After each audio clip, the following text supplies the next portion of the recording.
We're coming in now. Hi, everybody. Welcome to the very first virtual public meeting from the Selkirk Fire Department. We're going to get started in a few minutes. We're just going to let everybody get on and get situated, and then we'll begin our presentation. So people are coming in, streaming in now, so we're just giving them a couple minutes. We'll get started in a couple seconds. Let me know when we have close to our total. Yeah, it's always hard to tell. We're getting. Why do you had the number of registrants? Yeah, exactly. You're at 27 now. Yep.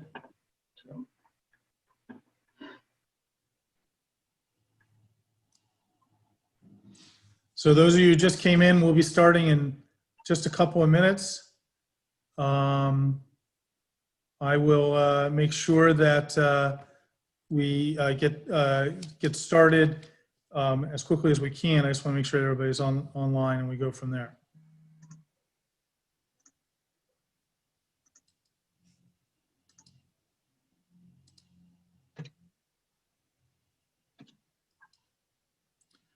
John, I see already somebody has posted a question regarding the Selkirk Fire 2020 website, and this person indicates that they sent an email question to it and it bounced. So we will have to make sure that that is remedied.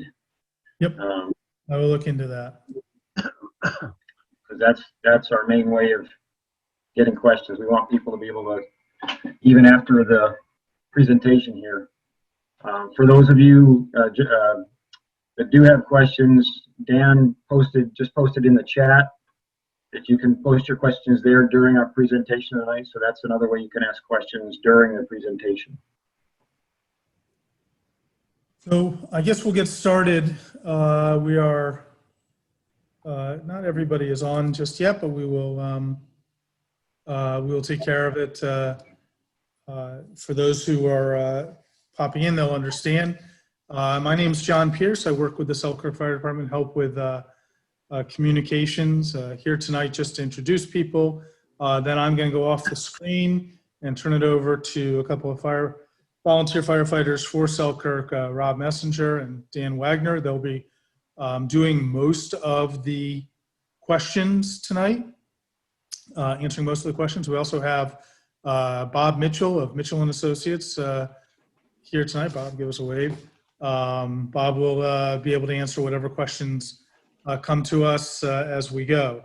I want to remind everybody that this will be recorded, is being recorded, and we will put a link to it on our website, on the selkirkfire2020.org website. I'll make sure that it's up there, and we post it on our Facebook page and other places so that you or any people who want to participate on the call, who want to have a sense of what else we've talked about, we'll be able to do that. We're going to do everything we can during these very strange times to try to let people know as much as we can about this site or about this project. So without further ado, right now we have about 30 people who have logged in. There's about 40 who registered, give or take, somewhere around there. So some people may be finishing up dinner or whatever. Again, this will be recorded and we'll be able to provide it to everybody. So I'm going to turn it over to Rob, and Rob's going to walk through a presentation. Again, if you have questions, put them in that chat area and we'll make sure that they get answered either as we go or at the end of the presentation, whatever seems to work best. But we'll answer all the questions, we promise. So with that, Rob, I'm going to turn my camera off so nobody has to look at my ugly face anymore, and let you go for it. Okay. Thanks, John. First, I wanted to thank everybody for joining us tonight. I know this is the first week of school for the Selkirk schools, and it's a really hectic time for folks. People that work with me at work I've heard lots of stories about how the kids are kind of crazy right now. So we do appreciate you taking the time, but we do need to kind of keep this moving forward. Also, for folks that are concerned or maybe bothered by the fact that we're going ahead with this during the pandemic, again, we realize that it's maybe difficult for people to access this forum at this time. We are going to continue to try and make public comment available, make questions, to be able to answer questions for folks. But we can't wait until next year to get this done. We've been working a long time on this, and so that's why we chose to go forward right now. I'd also like to just take a quick minute to mention folks out west. For those who were able to see that sunset last night, it was rather unique. Before the sun got down towards the horizon, it was very red. And if you've been watching the news, you know that that's actually a result of the fires out west. So we're getting smoke from California in our skies. And personally, I have at least 4 coworkers that are out there right now fighting those fires. And I hope, if you have people that you know or care about that are out there, please just take a minute, keep them in your thoughts and prayers. They're all out there doing a really tough job right now. I will mention to Dan and John, if folks are putting in their questions, please feel free to interrupt me during the slideshow. I can handle that. My family is very rude. We interrupt each other all the time. So even though it might break my flow a little bit, I think it's a good idea for us to get people's questions answered while we're on the particular topic that they're asking about. So I am going to now share my screen. I'm going to interrupt you already, Rob. Okay. So there's already been a question by a gentleman, Mike Varney. When you talk about money, in your statement of 0 tax increase, are you including any potential new income, such as solar, that may result from the project in the calculation? If so, what is the tax implication if no new income is realized? So the way that we calculated this was 0 income from solar, 0 income from the sale of the current location of Station 1. Still results in the same $0 tax increase as an implication of this project.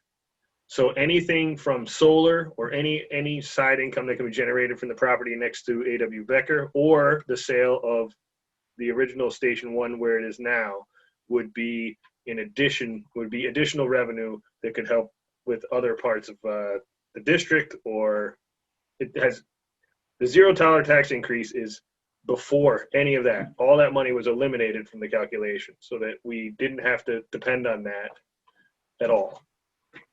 Yep, that's a good point, Dan. So we basically gave ourselves as much cushion as we could. So we weren't going to depend on getting income.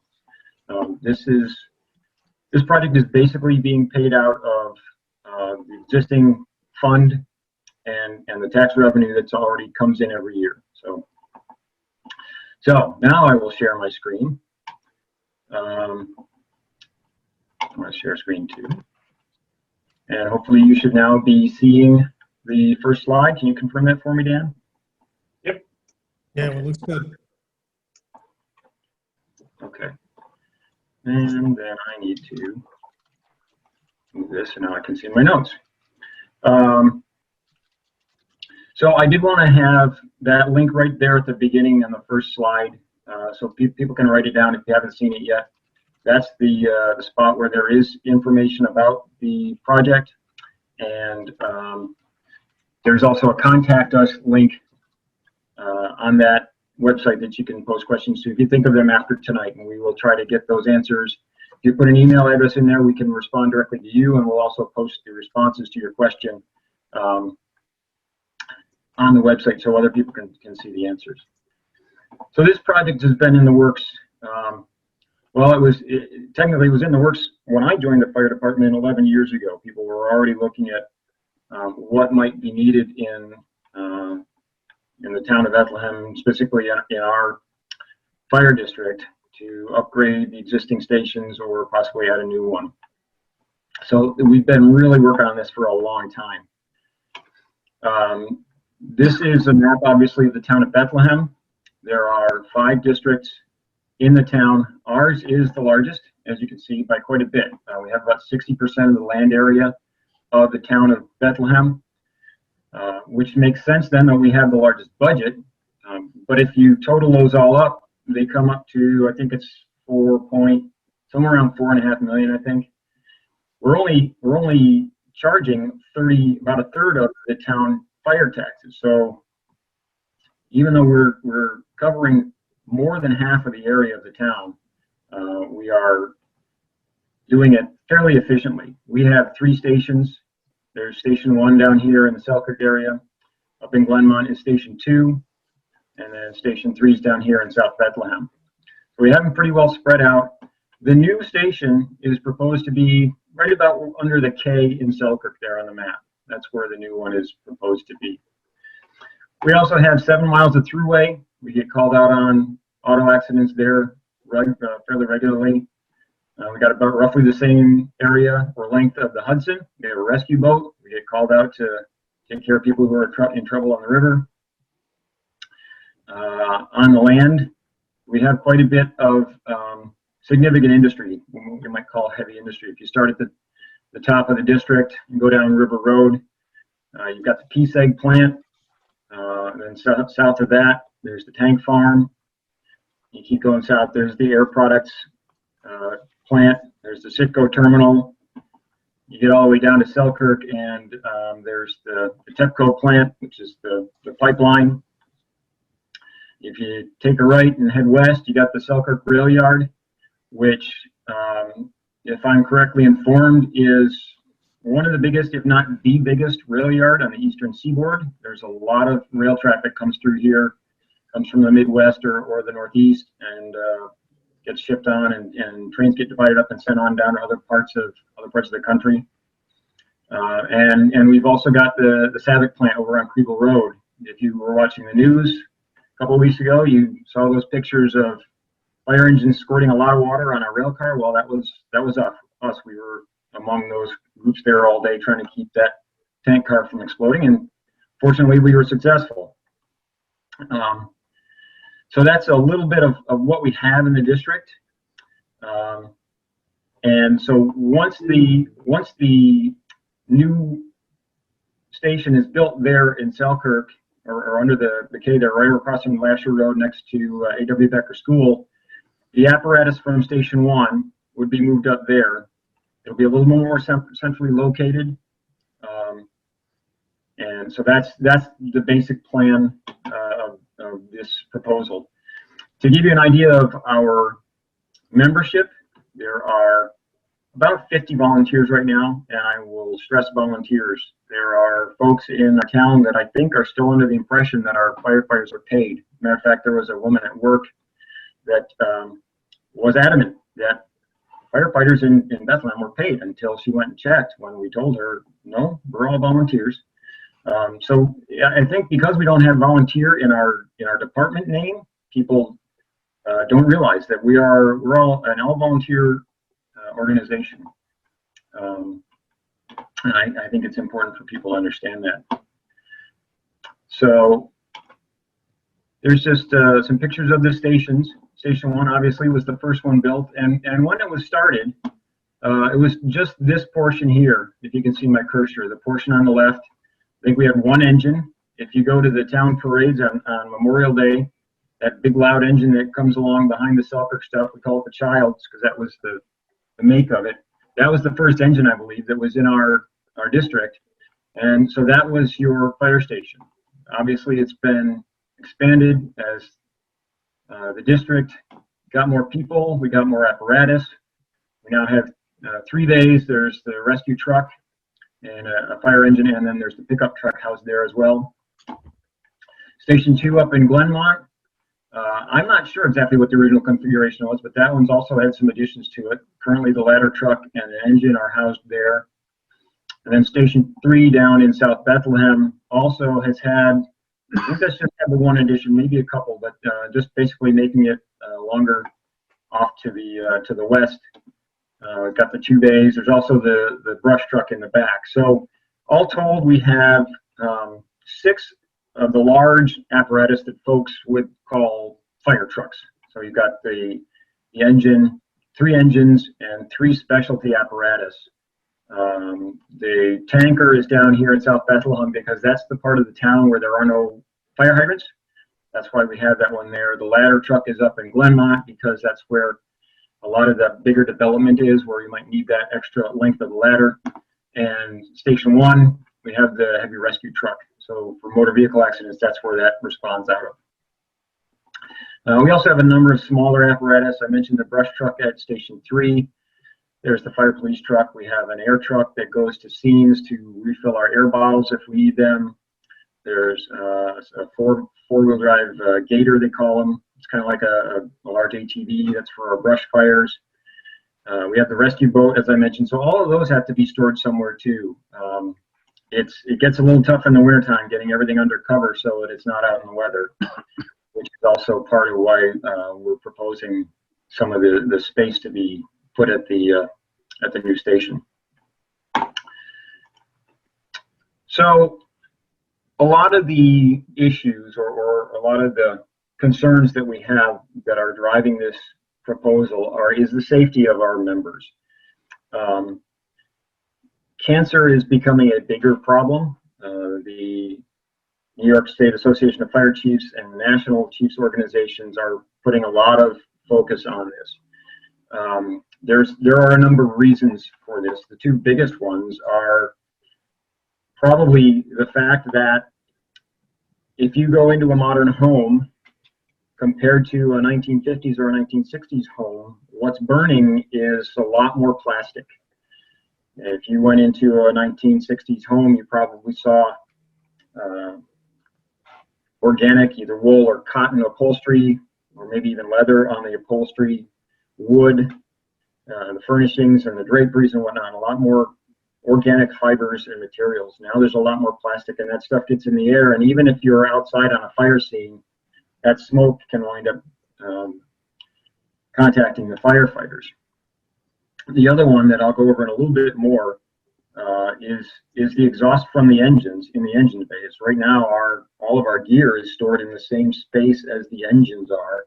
So when those engines start inside the engine bay, that exhaust winds up getting deposited on our gear. So as soon as you put on your firefighting gear, you're exposing yourself to carcinogenic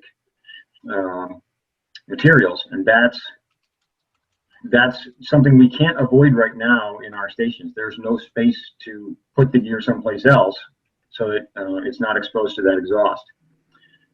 The other thing that we don't have at our stations, at any of them, is what we call a decon area, decontamination area. When we get back from a fire, there isn't even so much as a shower in our fire stations for us to wash off. Personally, I'd rather not take that nasty stuff that I got exposed to at a house fire or something at the rail yard. I really don't want to take that home to my wife. I know my fellow firefighters don't want to take that stuff back to their families at home. So that's one of the elements that's added in this proposal. One in the new station, and then adding that feature to Station 2 up in Glenmont. Here's just a quick selection of pictures from, this is actually Stations 2 and I think 1. Up here, just showing how close together the two apparatus are parked in Station 2, because that's all the space there is. Our firefighters don't even get on the trucks until they come out of the bay. There's no room. It's too dangerous. If somebody inadvertently pulls out the engine before somebody's on the apparatus, it's just too dangerous. So that's our policy: is you don't get on the truck until it's out of the engine bay. Here is a picture that's essentially showing you how the racks in Station 1 are situated with the apparatus. We got the gear racks that hang our gear. So as you're gearing up and the driver's on the rig, getting ready to go, there you are in that atmosphere of contaminated exhaust. Again, also at Station 1 here on the bottom left, there's really no room. Our apparatus has gotten bigger, but the stations haven't. So there's very little room to do any maintenance on them if it's up on top of the apparatus. That's actually what that firefighter is doing, is using it's a water fill. This is a water pipe to fill the tank of the engine within the station. So if it's inclement weather and we need to fill the engine, can do that inside.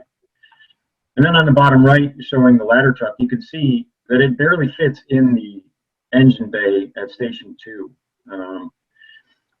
Also down at Station 3, the tanker, we actually had to buy low-profile tires on that tanker to get it to fit in the engine bay. Otherwise, the lights would hit the top of the overhead door just to get it out of the engine bay. So we're running out of space in a lot of senses with these apparatus, because to carry the modern tools that we need and to safely get to fire scenes, they continue to get bigger in size, and so we need to adjust that by giving ourselves some more space. So to give you a little bit more history, you may remember back in 2018, we came out with a larger proposal than we have now. That was about $18 million. That would have built a new headquarters building, and it would have completely rebuilt Station 2. We would have knocked the existing station down and built a whole new station. That, contrary to what we discussed just at the beginning of this webinar, we were depending at that time on some of the revenue that we thought we might get from either selling the Station 1, selling off part of the property on 9W where the new station is going to go, maybe installing solar. And we also would have had to increase homeowners' taxes on an average of about $100 a year. That bond vote failed. The voters decided that they were not willing to go that route. And so in response, we reduced the size of the main station, the new station that's going to be built, and originally we decided to not do anything to any of the other stations. After talking with the members and getting their input, we decided to make some changes to Station 2 to do some safety improvements at this time. So what that did was answer that concern that we got loud and clear from the district voters, was that they didn't want us to spend that much money. So we reduced the price or the cost of the project by about a third. It's now a little under $12 million. And in order to do this project, we will not need to increase the fire tax levy on folks in the district. So that was one of the things that we really we kept in mind when trying to come up with this proposal.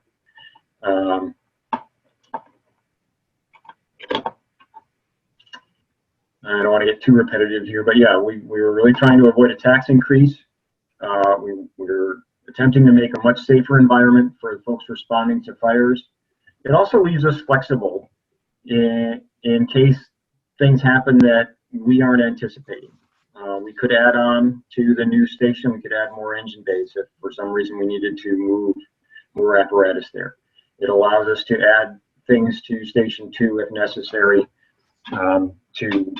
to address changes in the district or in policies or recommendations from national firefighting associations. And we also are trying to be very conservative in our estimates. We don't want this bond to get approved and then have to come back and say, we kind of underestimated how much this was going to cost. So we were very conservative in figuring out how much this was going to cost, or estimating how much this was going to cost, and by not, as we discussed before, by not counting on any revenue. So that gives us a bit of a cushion to have that possible revenue that we are not factoring into this project itself. Again, no tax increase. The things that we did to the new station to reduce its square footage, we had originally had 10 engine bays. We reduced that to 6. So we almost cut those in half. There's a community room in the new station. We would really like to have the opportunity for members of the community, members of the district, be able to use this space for events, because in that part of town there really isn't much as far as large event space. And so that's something that we'd like to at least make an option in the new station. We had duty crew rooms in the original design, which would have allowed members to sleep overnight at the station in case of calls if we wanted to go that route. That was deemed something that, since we don't have that now, it's something we could add later, but we don't really feel the need for it now at this point. There was an outside garage for storage space for some of the trailers and seasonal apparatus like the boat. We got rid of that. And then there was a museum that we had in the original design for some of the things, mainly from Station 1, that we would have liked to save, even though it wasn't going to be used to respond from anymore. Things to kind of maintain our history, keep that heritage, because that station was built, literally built, by the hands of some of our members' fathers and grandfathers. I mean, they laid brick and they actually built that station, and so there's a real strong attachment there. And we wanted to try and recognize that contribution in our new station.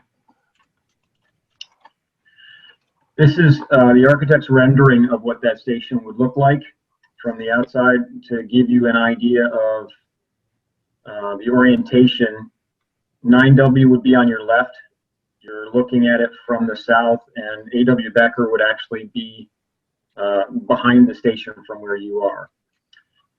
So the apparatus would come out of the bay, turn right, and they'd go out to 9W and head to the fire. So a lot of parking back here. There's, I think, just about 100 parking spaces designed into this, so that would be more than enough for our members. It should be enough to accommodate the community events. So that's just the outside view. Here's the inside, the floor plan. And you'll notice I had mentioned before the drive-through bays, I think. So you've got the 3 bay doors. You'd have parking all around the station. And rather than having to back engines into the stations like we do at all our other stations currently, you can drive through to park the engines. And that's you'd be surprised, but that's an important safety feature. It can be difficult for the driver to see the spotter backing up, and so it just makes it a whole lot safer. Hey, Rob. Yeah. Is there any way that we can enlarge that diagram? That's one of the questions, and then I have a few other questions that I need to answer. But I need to get my reading glasses to be it because I can't read anything. Yeah, I can understand that question. Let me look. I want to add, it may be hard to make it larger in this setting. Rob's going to try, but all of these diagrams are available on the website, selkirkfire2020.org. You can also download them there to look at them, print them out as large as you like. So trying to do everything we can to make this available to as many people as possible. All right, so there's a few questions. And I just want to get them because they've been popping up, and some of them are applicable now. Okay. The first one was from David Myers. The question is, what is your justification for the move to this site besides just space? Many members are farther from this new site. It is also farther from critical access points such as the entrance to the New York State Thruway and Hudson River. This site is also close to a school, which poses additional safety hazards for members of the general public. How are these issues addressed? So there's a few questions here. Many members are further from this new site. There are, and I partially agree with that. There are some members, including myself, that are farther from this new site. There are also some members that currently are closer to the Glenmont station that would actually end up being closer to this new site. Studies have been done over the years, and some studies have sat there and said that this would be this would be closer to more members, and then other studies have said that it would be further from more members. As our membership changes, that's also going to change. That's a fluid situation that changes over time. For me particularly, this site is maybe a half mile further away from where I am from the from the current station. But that's just my particular situation. The Yeah, I mean, entrance Dan, to give folks another example, right now I'm 5 minutes probably. Well, if I speed a little short, I'm about 4 miles from Station 3, which is where I usually respond to. This is right around the corner from my house. I'm about 30 seconds from the new station. You move the station and you're going to be closer to some and farther from others. right. As you said, Dan, people move into the district, people move out of the district. It's a valid concern, but I don't think it's something you can pin down. The next question, part of David Myers' question, is further from critical access points is the New York State Thruway and the Hudson River. The access to the Thruway was actually one of my questions back before I even ended up on this committee. And one of the things that one of our commissioners is working on is getting us what's called a crash gate on the New York State Thruway, and he can't for some reason get on to be a speaker right now. But if I remember correctly, the crash gate is intended to be on Clapper Road, which is around the corner from where this new station would be. Because the Thruway calls, for people that aren't familiar, generally are car accidents, which requires that rescue truck. So if the rescue truck is now going to be moved to next to A.W. Becker School, it would need that crash gate to be close to the station for quick access to the Thruway. Let me see. And then this site is also close to a school, which poses additional safety hazards for members of the general public. So the one advantage of being close to the school is that we know that the elementary school is interested in having a place to go if there's an emergency at the school and they can't necessarily get buses to the school right away. And the one thing that the community room would serve as is a essentially overflow place for the elementary school students to go. I mean, we also acknowledge that if there's a siren, the siren going off would be a distraction to the school. But I mean, that's one of the things that the school has essentially endorsed and sat there and said it's something that we're willing to have if we have a building that is available to us. So let's see. Let me see. From Jamie Camps, were taxes raised in FY 18, 19, or 20? So I guess there's two parts of that question. Was the tax levy raised or was the tax rate raised? And I grabbed my last 3 tax bills. So if you're asking the question, I'll give you the answers. So for the fiscal year 2018, the levy was $1,491,026. For the fiscal year of 2019, the levy was $1,607,360. And then for the fiscal year of 2020, it was $1,682,981. So, yes, so the tax levy was raised. Trying to look at my rate per thousand. My rate per thousand, which is probably everybody's rate per thousand, is 1.42, and then 1.5, and then 1.55. So that's the rate per thousand. I hope that answers that question. Let me see. We realize that people are having issues with the building at selkirkfd.org email address. We're working on resolving that. And then please explain how there isn't a duty room. The email problem has been resolved. I apologize. Okay. All right. So the email problem has been resolved. So from Frank, I can't tell. All I see is Frank. But please explain how there isn't a duty room, but yet the new plan shows the same room. Now, I'm not sure if Frank's referring to a duty room in terms of a duty crew or a member's room for socialization after a drill. In the new plan, there is essentially a social room for members to hang out and maybe watch TV after a call or after a meeting if something's going on. But there's no what's referred to as a bunk room, which is where essentially a paid firefighter would be living, like you see on TV. They live at, sorry, I'm not looking at the computer because I'm looking at the chat. A paid firefighter would be living at the station and staying there and sleeping in a bed. And then if there's a call in the middle of the night, they would respond. That's not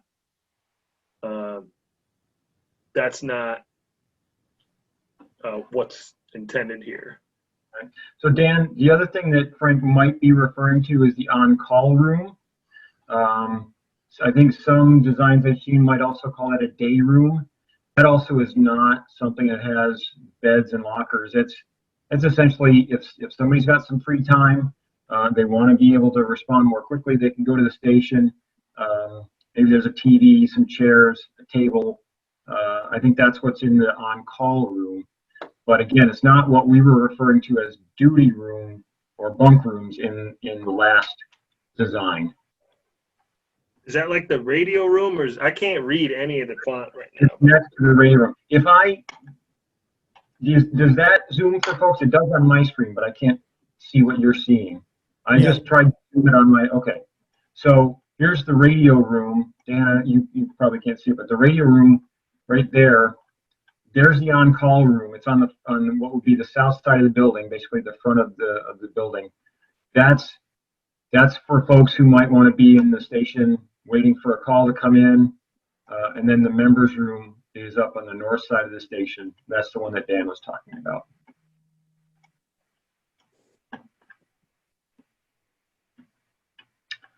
Did you have more questions to go through, Dan? Not yet. I'm still reading through. Okay. All right. So this was our next slide anyways. And now as you can see, I may be stealing Bob's thunder, but one of the things we talked about, I mentioned earlier, is the decon.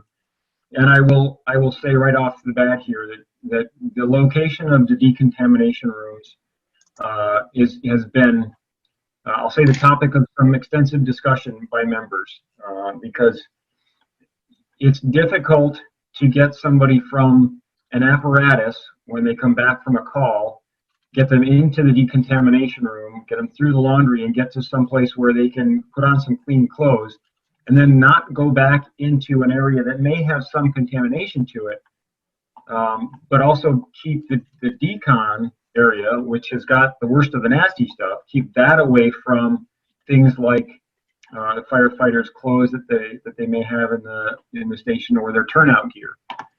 So, assuming that somebody, let's say, parks on the north side of the building, they come in the door here, they can get into their turnout gear, go into the engine bay, and they get on the apparatus and they go. And the apparatus comes back, rather than going and contaminating turnout gear of firefighters who may not have made that call, they go to the opposite side of the engine bay and they can go into decon. They strip off their contaminated turnout gear and their clothes, put their stuff in the laundry, and then they can get into the showers, clean themselves off, get a locker room where they can keep some spare clothes to change into some clean clothes before they go home, or before they maybe go into the office or whatever. And then, yes, they would have to cross through the engine bay to get to the other parts of the station, but you're keeping the worst of the things that you've washed off of them and off of their clothes isolated on the other side of the engine bay. This design is not necessarily set in stone. We're certainly open to the comments and suggestions of members of the district, or residents of the district, and members of the department. One of the things we chose to do at this point was to hold off on getting final drawings done, because those are extremely expensive. There's a lot of drawings to be done yet. I myself, when somebody told me how much stuff there is still to do in terms of design, I was a little bit dumbfounded. But we decided we did not want to spend that money until we knew that this project was going forward. I mean, it's thousands and thousands of dollars, so we decided to hold off on that expense. So these drawings are a representation of pretty much the elements that we are intending to include. Can some of them be moved around? Sure.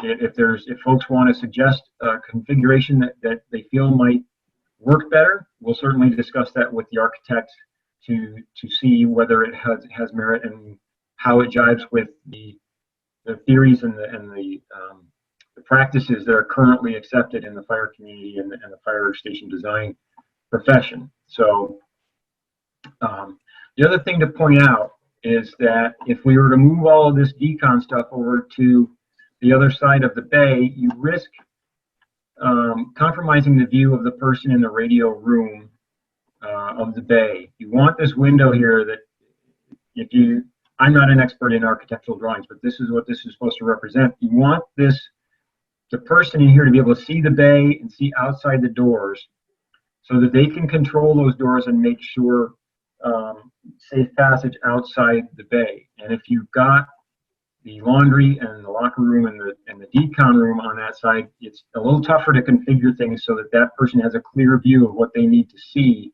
when the apparatus are leaving the station to respond.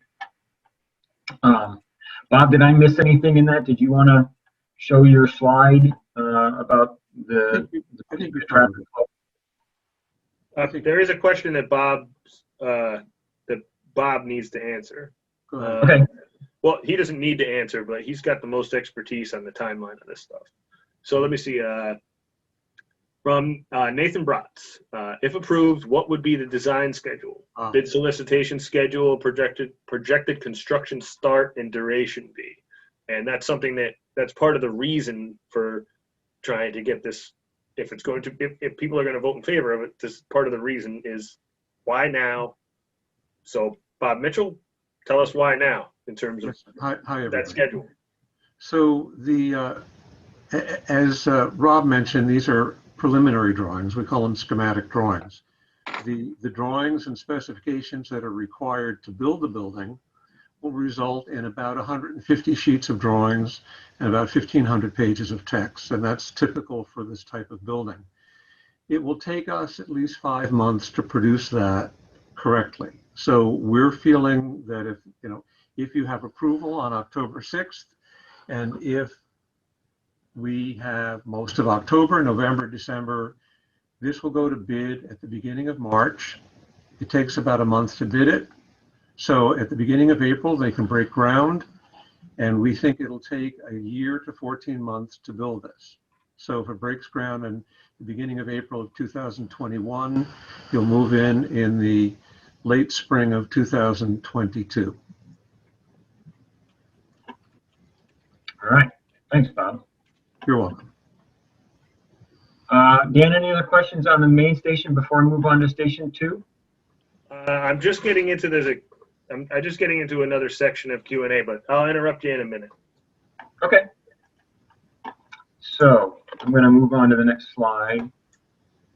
This is the architect's rendering of what would happen with station 2. As you can see, this is basically the existing station. The right half of the screen there is what's there now. What would happen is the existing bay doors would turn into a wall, and that area would have some new features, decon area and laundry and such. You'd have the radio room here in the front, and then you'd have 2 new bays added on to the west end of the station. You can see that the doors are a little higher to not only accommodate the existing apparatus we've got, but if things again continue to expand or get bigger, it can accommodate those. This, to give you an idea of, if you're not familiar with station 2, this would be looking at the station from Glenmont Road. Tractor Supply would be off to the left in the background. Weezer Road, I think it is, comes off of Glenmont Road there and goes in the back. This is the floor plan. So before I zoom in, essentially this is the existing engine bay here. The gray area to the rightmost part of the gray area is the existing engine bay. All of this stuff in sort of beige or off-white or light yellow here, that's existing, and there would be no change to that. Down in the back, lower level, that's where the 2 of the apparatus, the smaller apparatus, the air truck and the fire police truck, are kept. So this would all stay the same, the kitchen and the meeting room and whatnot. And so I'll zoom into the area that is the actual change. Hopefully you can see that better. And again, the decon area, I've already spoken with a couple of members and subsequently spoken with Bob about this design. The decon area would probably be moved a bit to try and make access to it better without getting us close to the non-firematic portion of the station. So to make traffic flow go a little better. It's limiting here because you can't do as easily what we tried to do or what the architect tried to do at the new station, keeping the areas separated.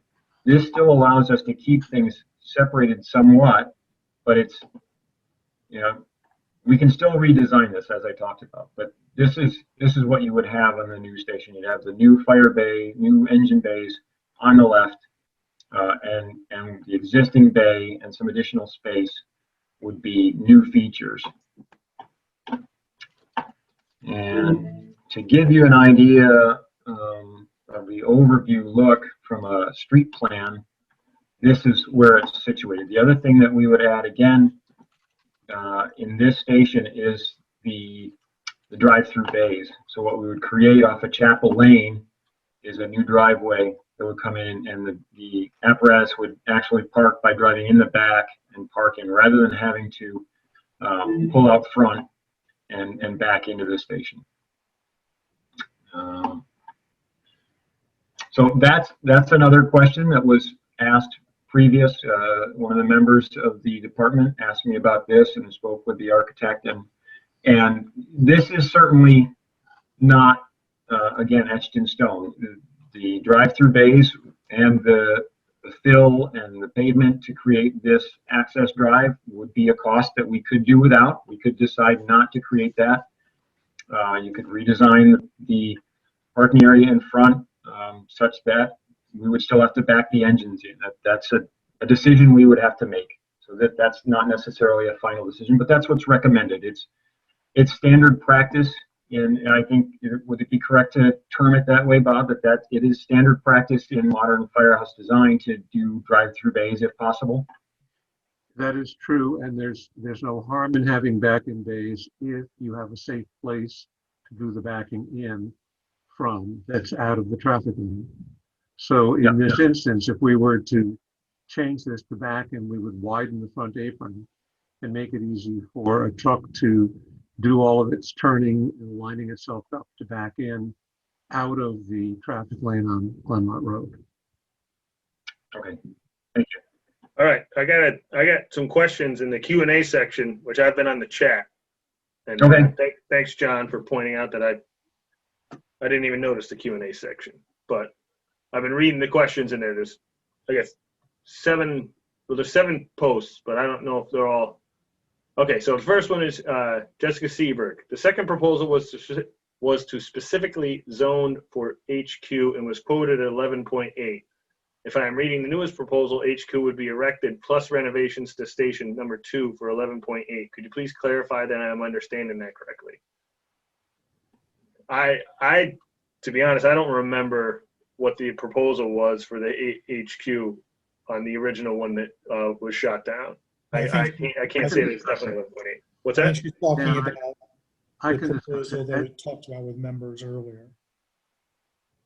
So Jessica, to answer your question, this time in 2020, we said we weren't going to spend more than 11.8 because anything more than that, we would have to raise taxes, and we did not want to raise taxes.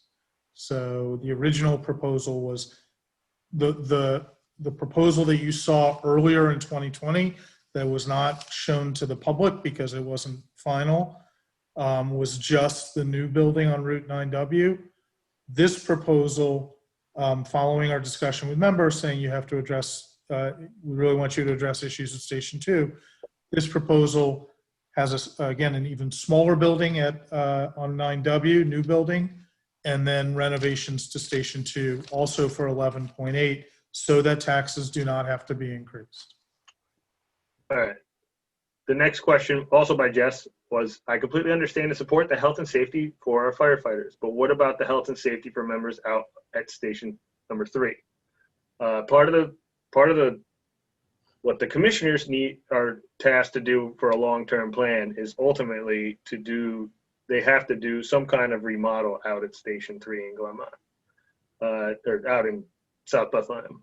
But currently, with what was asked, what the feedback was from the public and from our own membership was that they don't want us to spend the volume of money. So when we were asked as a committee to sit there and respond to what the feedback was in terms of the original vote, it was to cut down on the magnitude of the project. So we're not able to really address Station 3's needs at this time. And for those that don't know, Station 3 does have a limited membership, while Station 2 and Station 1 has a more robust membership.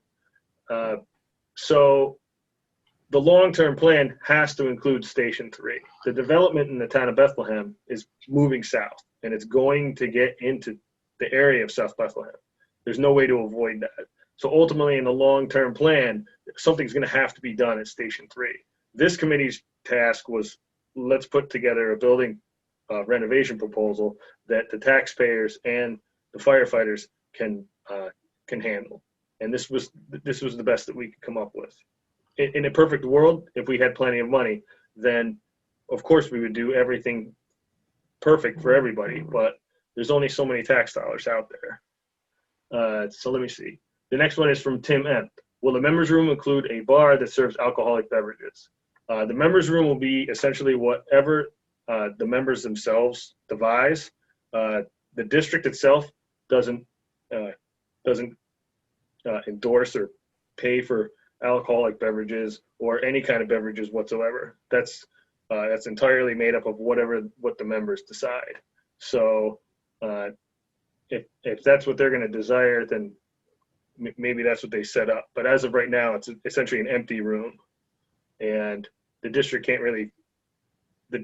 and the taxpayers are not on the dole for how the members decide if they want to have a TV or something to that effect. That's done through donations. All right. Rob Burns says the siren doesn't need to be at New Station if it could stay at Station 1. But to be fair, theoretically, we could sell the site at Station 1, and then we don't have a spot for the siren. But I mean, that's a future consideration. And there's other people that argue that there's no need for a siren at all, and there's some people that argue that yeah, there needs to be a siren. And then Rob also says also can be used as standby room for other departments, and I'm not sure that must have been part of the presentation, and I'm not sure at what point you were making that comment because it was at 7:38. I think that's about the main station, Yes. Dan, and that's, yeah, there's a little extra space at the new station that would allow us to have mutual aid apparatus if we have one of our neighboring districts and we need them to come help us out and stand by in our quarters or something. It allows that space for that. So yeah, it's a very valid point. This is Bob Mitchell. Also, the on-call room would be the designated place for people on standby from other departments to go and relax without having complete access to the whole station. Yep. So then Jessica Seberg, but why is there an on-call room needed if we have, I think she means apparel room in the community room, APEL room. I don't know what APEL, I can't tell what that's supposed to say. Yeah, let me go back and see.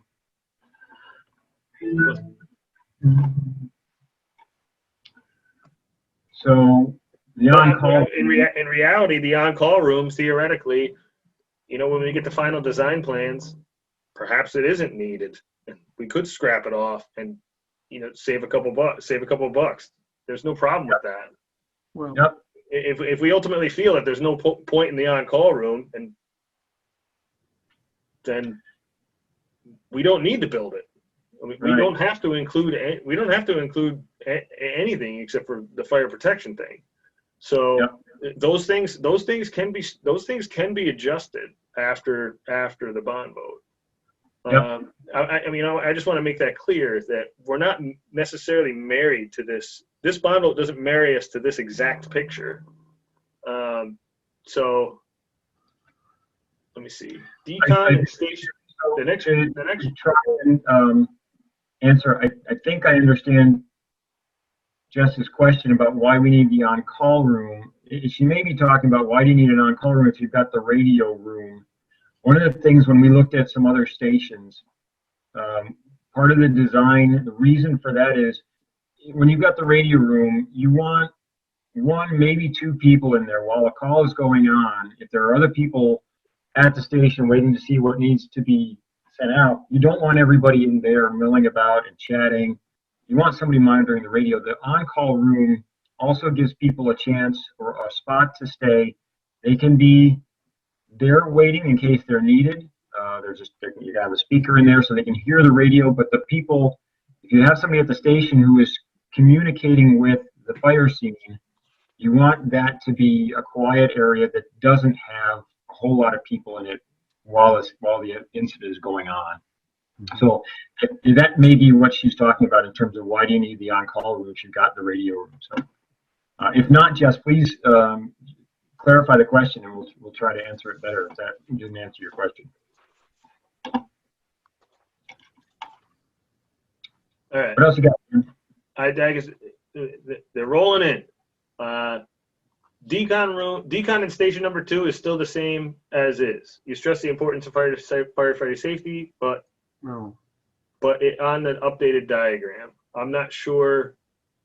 Let As me I pointed out, we're probably going to move that decon. It's probably not going to be there in the final design. Bob, it sounded like you wanted to clarify.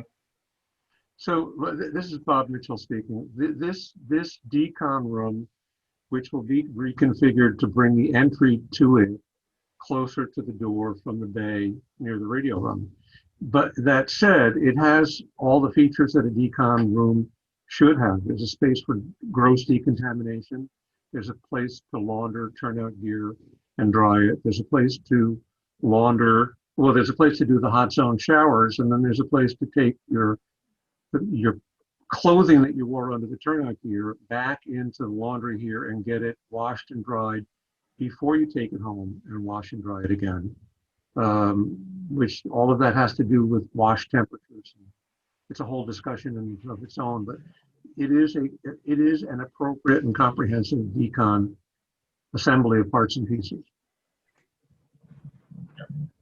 I will also reiterate that we don't have any decon area at any of our stations now, unless you want to consider the eye wash stations that are in the engine bays, which you can wash your face in.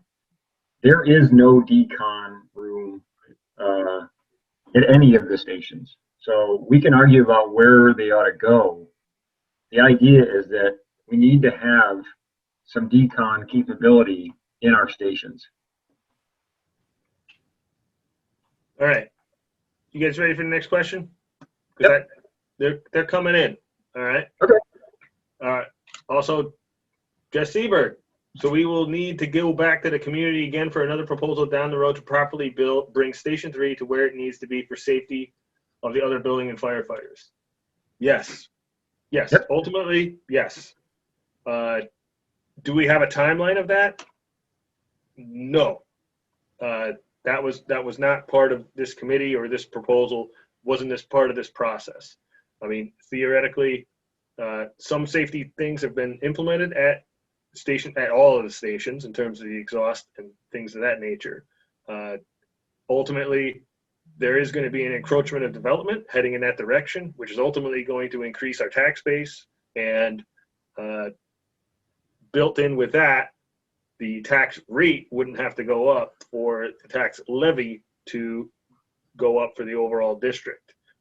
I can't promise that would pay for that, and I would never even propose saying that would pay for that, and there wouldn't be a need for another bond vote. There may be a need for a bond vote to sit there and take care of the things at Station 3.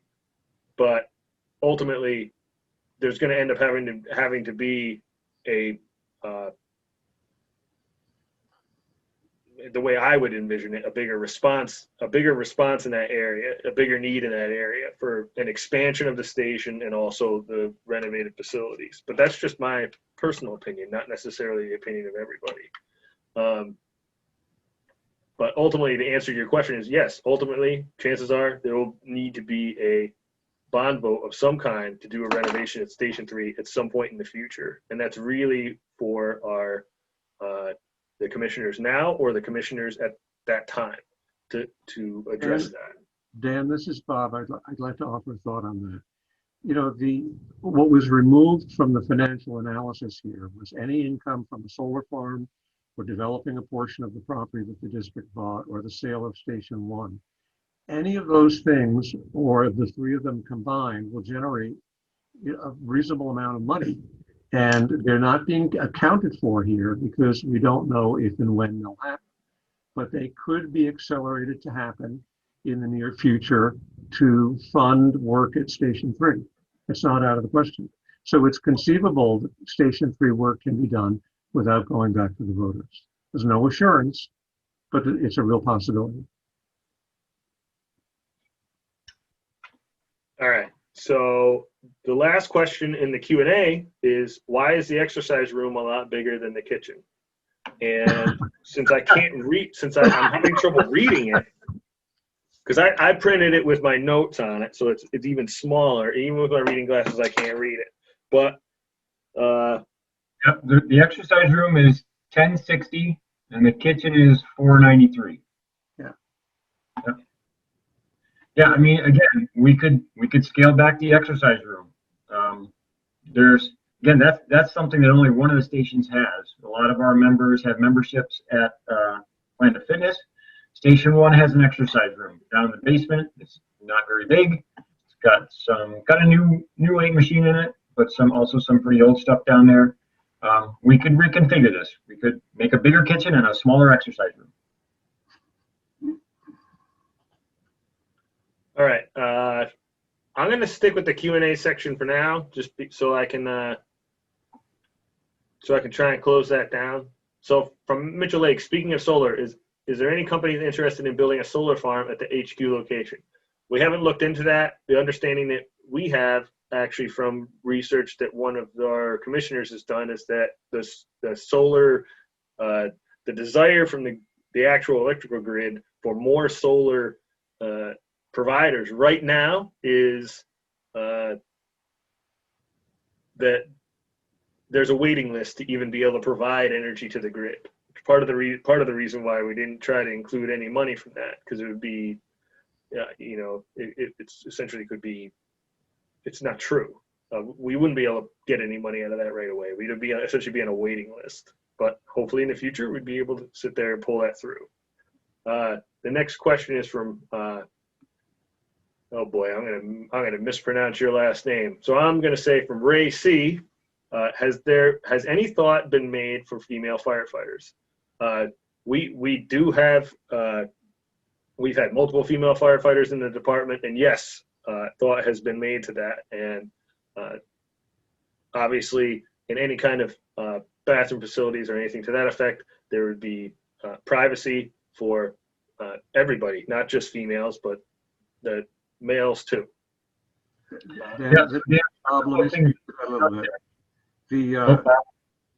You'll notice the arrowhead right now is over unisex bathrooms. And if you go over to the left to the hot zone showers that are part of decon, they're all single occupant, secure, private places. So they're gender neutral. So a female firefighter has a completely private place to take their hot shower after the fire event.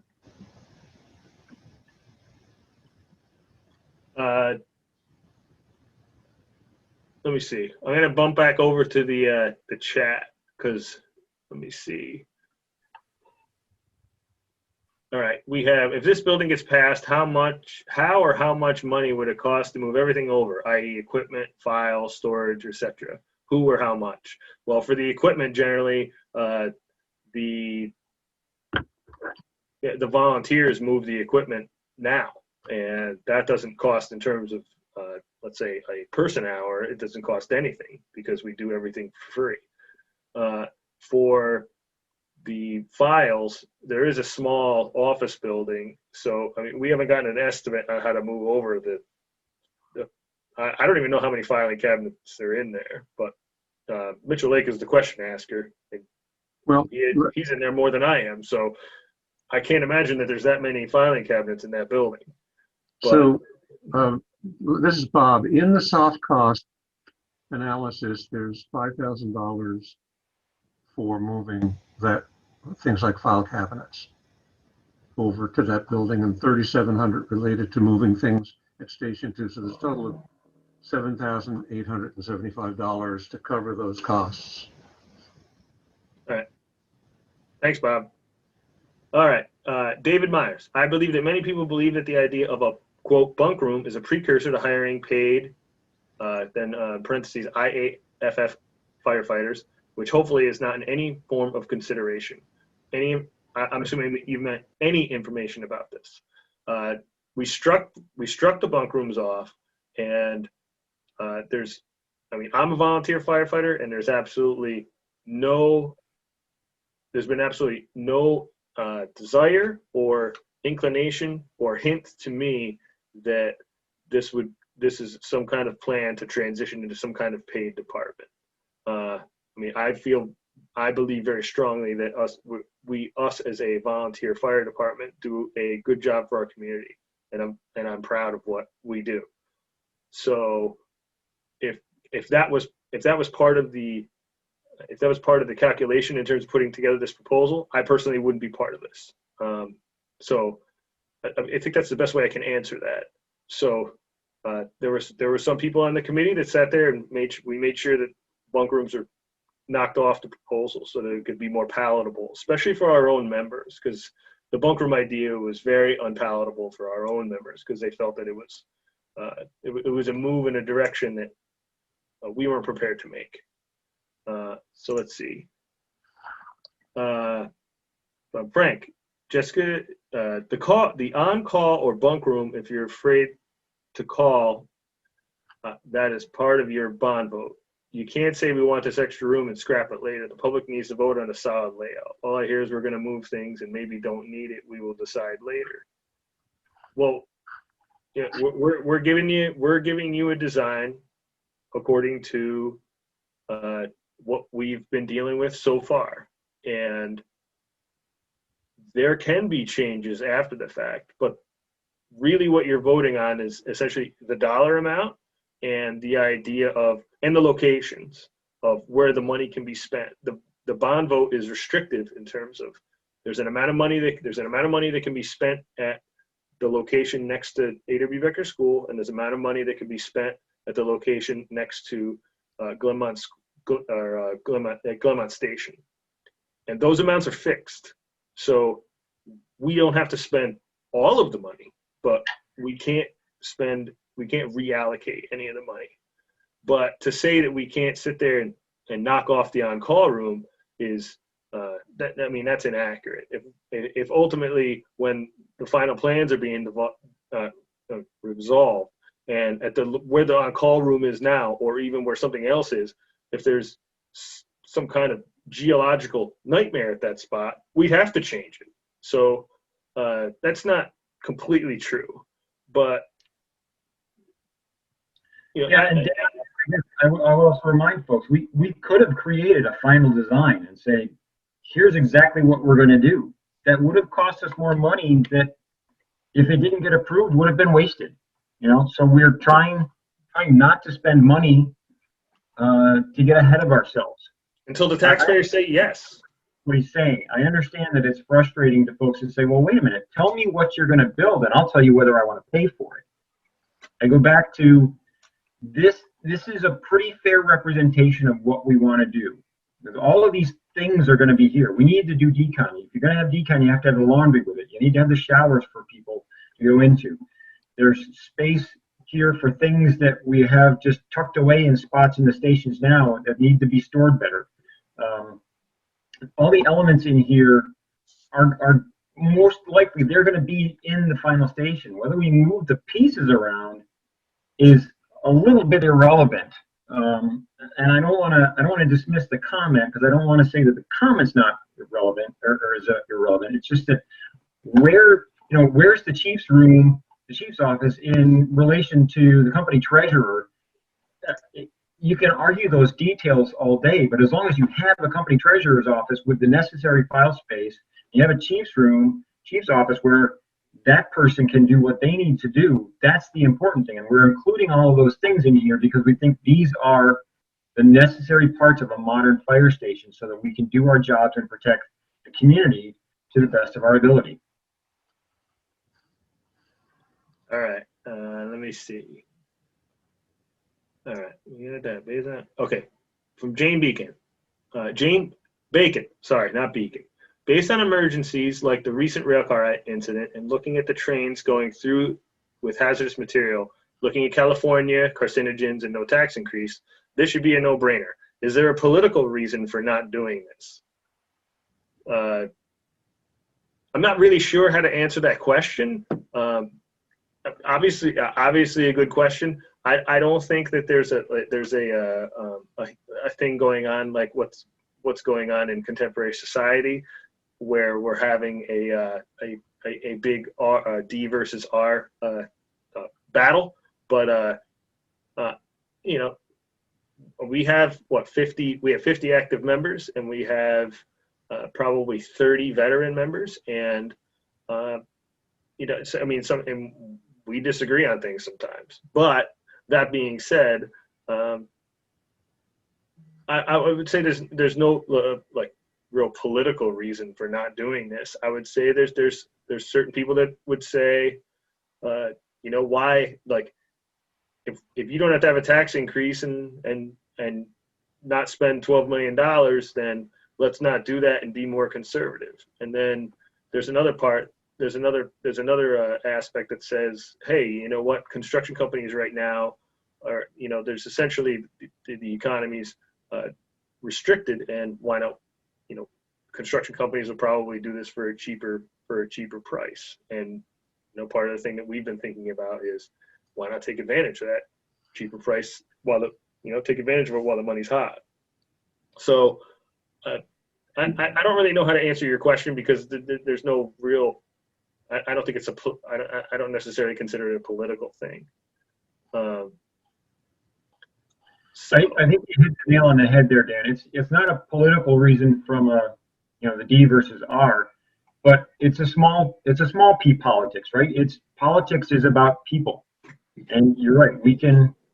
Not everybody in the fire department is on board with this thing 100%. We got to do something. Our stations are outdated, and this is our proposal to address that. So let me see. Oh boy, we got that.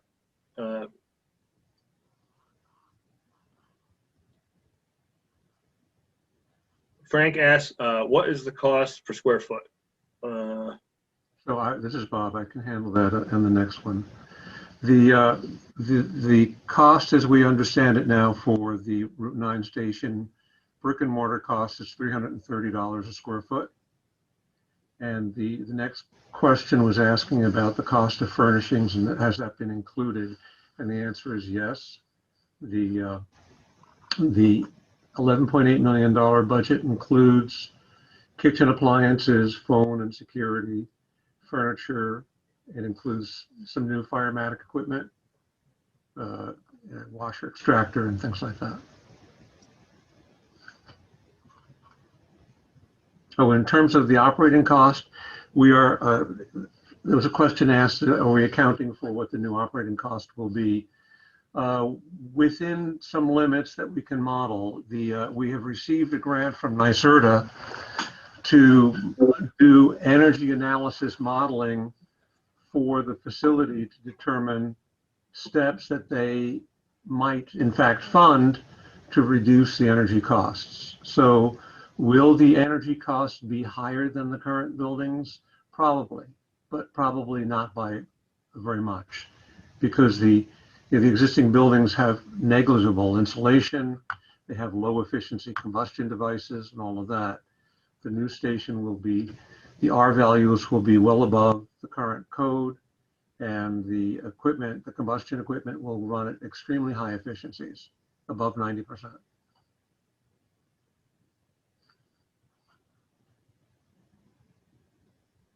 Let me see. Why don't we, we've knocked off most of the questions for right now. Why don't you go ahead, Rob, and get us through, I think we've only got a few slides left, and then we can sit there and then we can have everybody focus on their actual questions. Okay. But some of them are getting in areas that I don't have the answers to. Yeah. Yeah. So actually, I'm just about, the last couple of slides are just sort of a summary here, a little wrap up. We did discuss with folks about the impact to response times. As was pointed out, we're going to be closer to some members, farther than some others. We believe, as proposed for the new location, that it won't significantly impact our response times.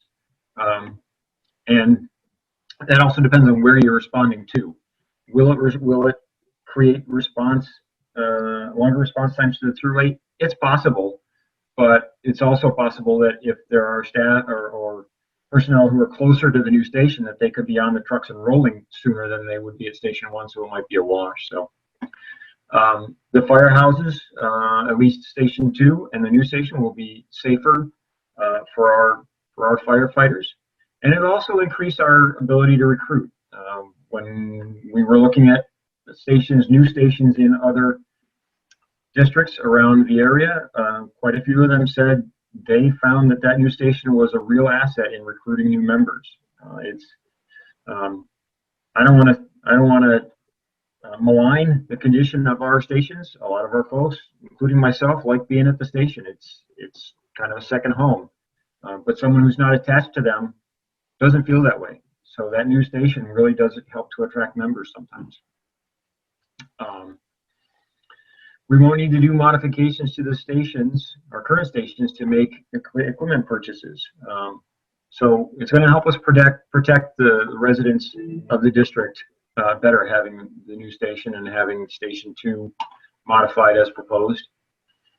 As mentioned, the A.W. Becker School will have that safe zone for their students with the new station. It's a spot where if they need to evacuate the school, they can go to be safe while they're waiting, either to have parents coming and picking up kids or to be able to return to the school. Bond rates, I think Dan kind of alluded to this. Bond rates right now are very low. We don't have any outstanding debt right now. We don't have any car payments. To analogize, like you and I, if you got your car paid off, then you can take your tax revenue for the district and use it as needed. We don't have any debt. We've been setting some money aside to do this, and so we won't have to increase taxes for this.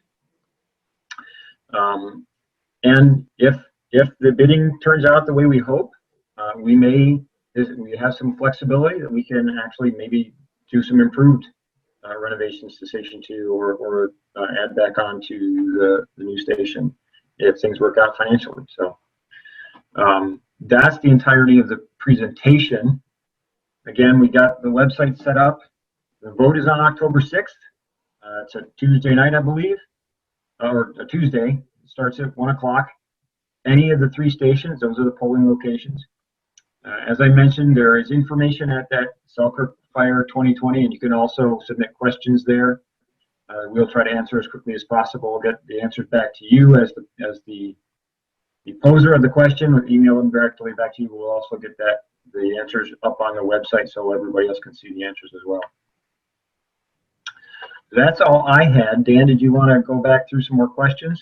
Yeah, there's a few more questions. I'm sure some will roll in. What is the actual bond length? 30 years? Well, that's Just correct me if I'm wrong. I believe it's 30 years. Estimated at 3% or 3 1/4? Okay, Dan, this is Bob. On the 9W station, it's 30 years. On the Glenmont station, it's 25 because of the nature of the renovation work. And they're both modeled at 3%. So we have been told more recently that it could end up being as low as 2 3/4%. All right. Let me see. From Nathan Brox, can you confirm that this project will require prevailing wage labor rates? Will a public labor agreement be established for this project? So yes. no, there will not be a PLA. The building will be built under the Wicks law, so there'll be multiple crimes and prevailing wages, but there will not be a public labor agreement. Okay. At the end, we should, let me, oh wait. From John, we are open to personal or small group meetings with any individuals or small groups. We can point that out just in case people want to talk in person, but with everything that's going on in the world right now, that may be restricted. No problem having a one-on-one. The problem, as you can see, is not everybody has all the answers. Let me see. Matthew Miller just had a comment that the school district is very happy about the potential partnership for safety and evacuations. From Frank to how many flyers were mailed out. I believe that the flyers were mailed out to everybody, every taxpaying entity in the district. That's correct. One to every household. I'd have to go dig out the actual number, but I can do that. Let me see. From Jimmy Camps, why is the common/community area not isolated from the rest of the building? He's regarding to security, as Delmar EMS is isolated from the public area. So my understanding was that the community room would have access from the main door, and that while the hallway is accessible for bathroom access, they wouldn't have access to any of the side rooms, similar to how other fire stations are developed, where essentially, like right now, we have a fob that allows you into different rooms in the building. So the community area would be isolated, but they need to have access to the bathrooms if they're going to utilize the community room.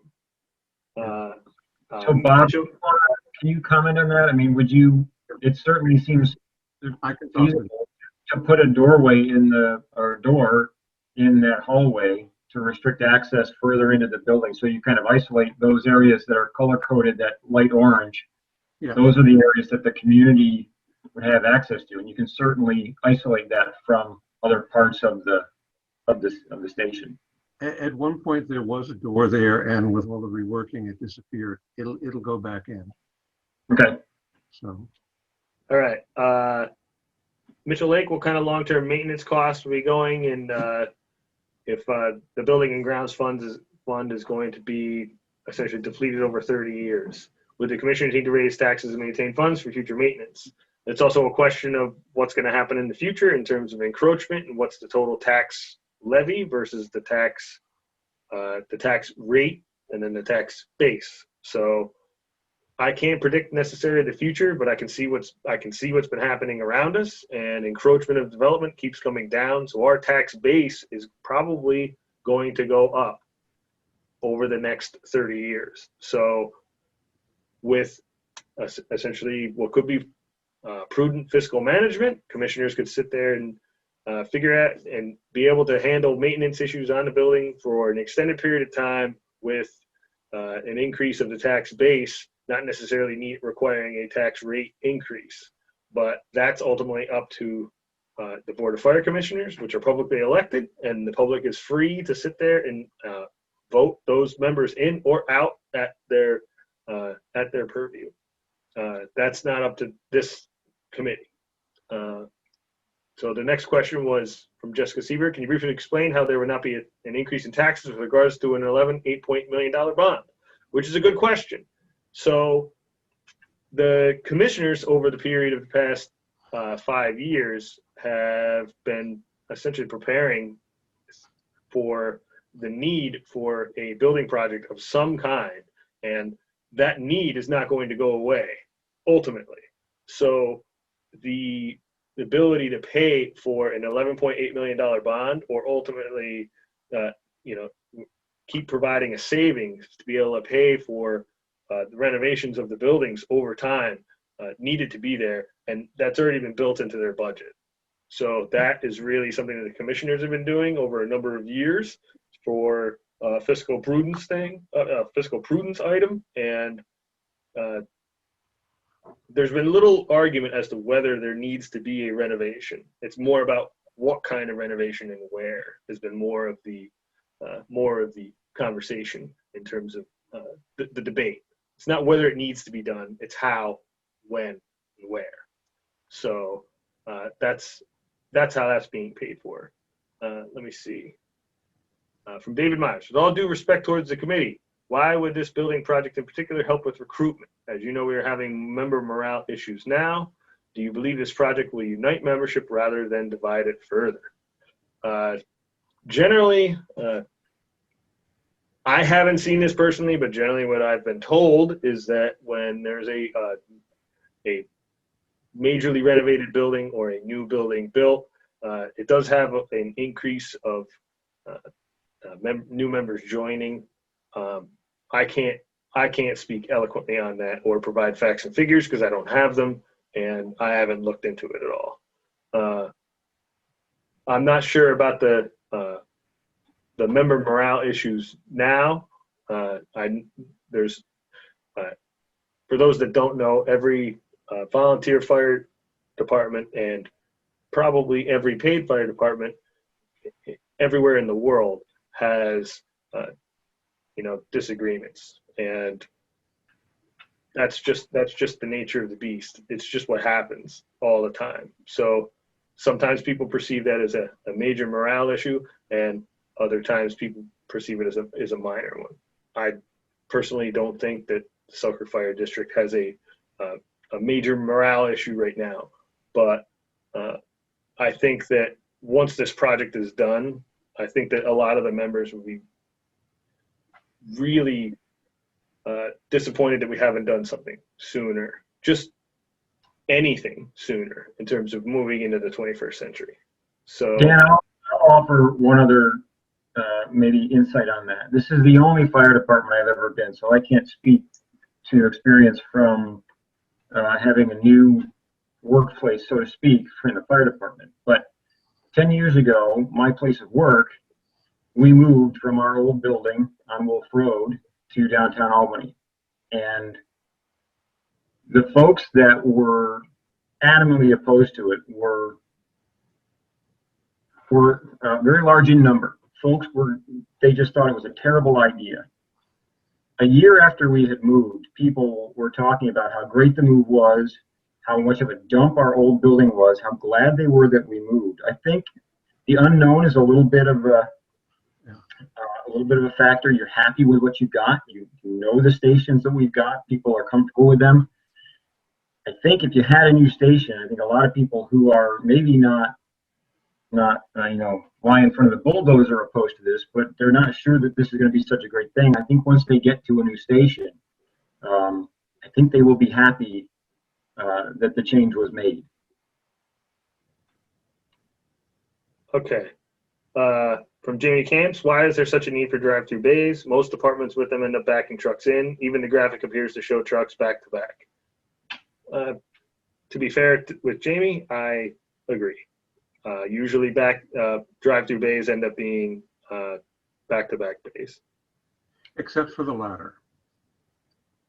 So this is Bob, the architect. There's several things to consider. The apparatus bay that has a door in the front and a door in the back, whether you have a ladder as a single drive-through or you have pairs of vehicles tail to tail, is a more efficient floor plan, and you don't end up with a vehicle that's trapped behind another vehicle when you're double stacking. It's less construction per square foot if you have the double deep arrangement. So it's more economical to build this. And as you can see, in the illustration, there are some vehicles that are drive-through and some that are back-to-back. And it varies from department to department. But for what it's worth, NFPA strongly promotes drive-through rather than back-in because they don't like the risk to the person who is behind the truck guiding it in when the truck is backing in. There's times when visibility is impaired. In a bright day, if the party guiding it in is in the dark of the inside, they're not that well seen.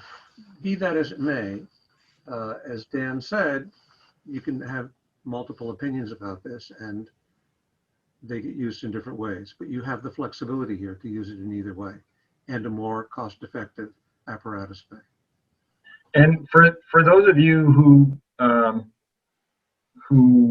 are not, maybe look askance at the claim that it's dangerous to have somebody behind the apparatus backing them in, I can attest to the fact that there are actually line of duty deaths in Firehouse magazine every month. And there aren't deaths every month due to people getting hit or being run over. But I have seen those in Firehouse magazine where firefighters have died because they were injured during the apparatus backing up operation. So you might poo-poo it as a safety risk. It's not a joke. That is a dangerous thing to be doing, especially as Bob says. I know anybody who's backed up one of our apparatus into a bay on a sunny day, you can't see the person inside the bay who's trying to guide you into the engine bay. So it's not a red herring. All right, Cindy Krasinski, will 9W be affected in any way? Clearly, there'll be an effect during the construction phase, and also you got to figure we respond to about 360 to 380 calls a year on average. So that would be, if chances are, a fire truck or two pulling out onto 9W about 360 times a year. So that's once a day. So generally, if there's a high level of traffic or there's a need, we have our lights on. And if there's not a need, then we don't have our lights on. It's just another truck pulling out onto the road. But if we have our lights on, then generally most people pull over if they notice that we're there. And I mean, clearly there's going to be some kind of change in 9W, but fairly minor. Let me see. Jamie Camps, this is going to be a Bob Mitchell answer. Does the new cost include the price of bringing utilities to the new site? Sewer, water, and gas, DOT specs, and TOB planning department requirements. Town of Bethlehem. So the only utility that needs to be extended to the site is the sewer, and we're carrying the cost for that. The civil engineer had calculated what that cost would be, and that is in the budget. Everything else is in front of the site.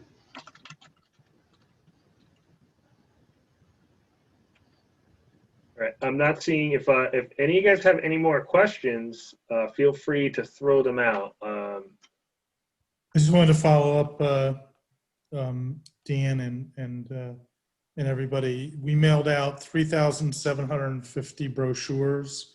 We also placed ads providing notice about this meeting and about the election and about the website in the Spotlight and the Ravenna News Herald. We're using social media to get information out and also working with other media. So we're doing everything we can to get information about the project and about everything else. So appreciate it.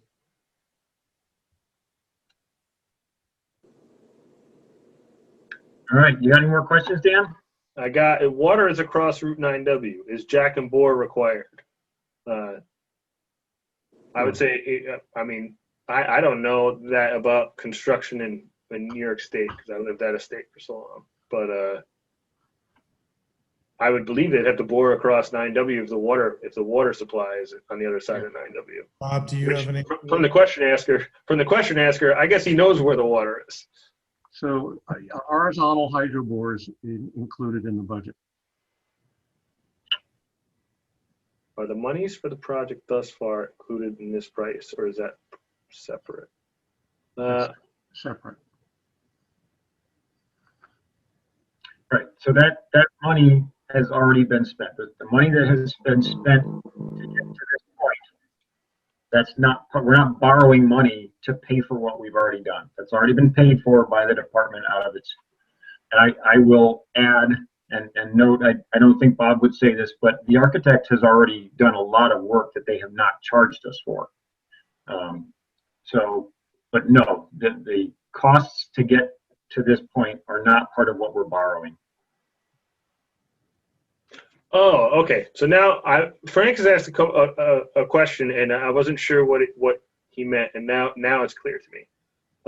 Frank asked, are we going to talk about how there will be no tax increase? And I believe what he's getting at is, how are we going to borrow $11.8 million and not have without having a tax increase? And the reason for that is because the commissioners knew that there was a need for, I'm not looking at the camera because I'm looking at the chat.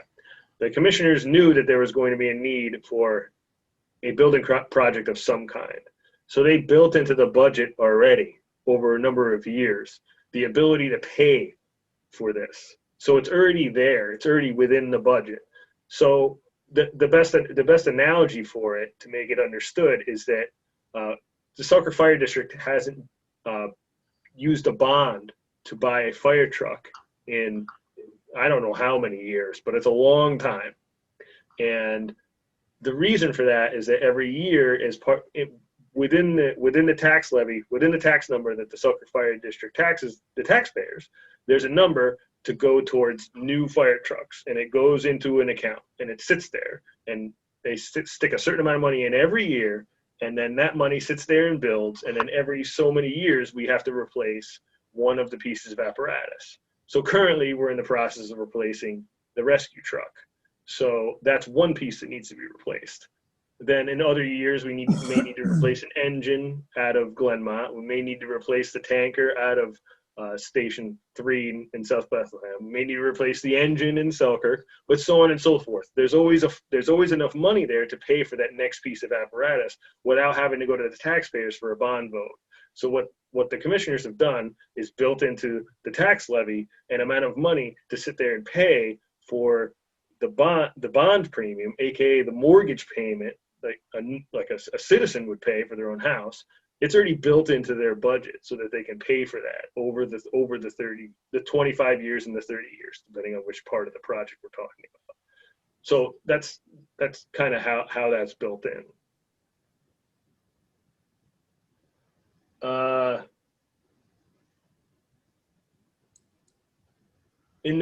right, so Frank's next question was, are there money in the reserves? And I don't remember how much money is actually in the reserves as of right now. But I know that was part of a spreadsheet that we went over. Mm-hmm. But I think, Bob, you had that in the spreadsheet. How much money was in the reserve fund as of right now? I can't remember off the top of my head, but yeah. I can tell you that in the spring of 2021, the amount of money in the reserve will be 1.18 million. And by the end during the course of the 30 years, it will dip to as low as 350,000 in the 25th year and rise back up to 760,000 in the 30th year. But that's assuming no increase in the tax levy, no increase in the tax base, and also not no income from sale or anything. Right, nothing. So, right. So in the course of the 30 years, there will certainly be an increase in the assessed value of the district. So for the same rate of taxation, there will be other money available for other things. There had been a question earlier about maintenance costs. You know, if you don't build this, you're still going to have maintenance costs for the 3 buildings that you have that are old and weary. You know, they're not going to all of a sudden become new buildings that don't need to be cared for. All right, anybody so an old car knows that. From Jess Seberg, will this project take away from the district purchasing new apparatus, being that we will need to replace a fire truck within the next few years? And we will always need to replace a fire truck within the next few years. No matter any point that you're at, you're going to need to replace a fire truck within the next few years. My understanding, and I know the head of the chairman of the Board of Fire Commissioners is on here somewhere, but he can't talk, but he can probably. No, he can talk now. He's on. He's available. You guys, the Board of Fire Commissioners hasn't altered the money going into I can't remember what you call it, the E&A fund or the equipment fund. That stayed the same, so that you have the ability to continuously replace apparatus. Correct, Chuck? Yeah, it will not affect our reserve fund. or the money's going into it in the future. Perfect.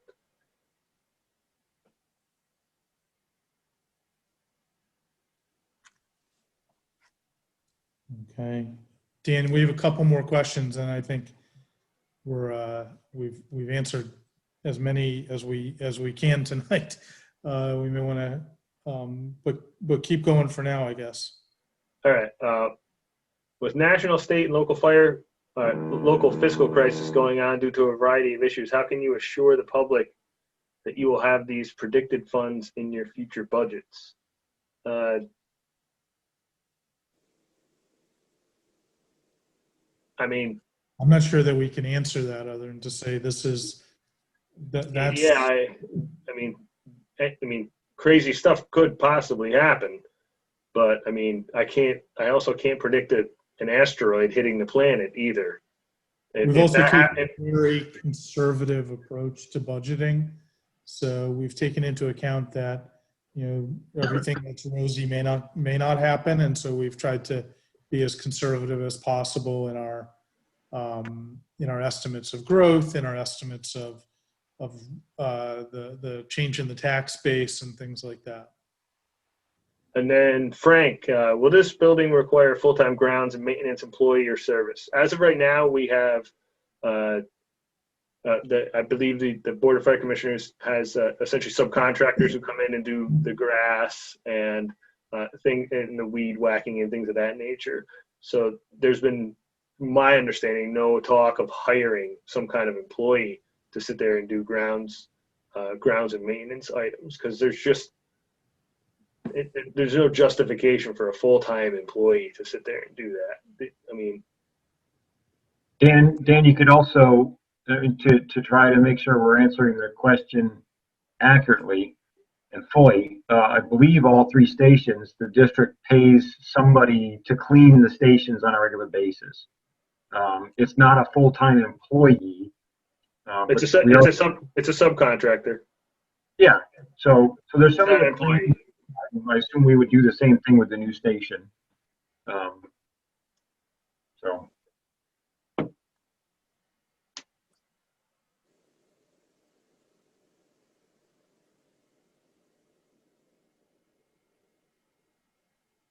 All right. I think that's all the questions we have for right now. Seeing no others, I'm going to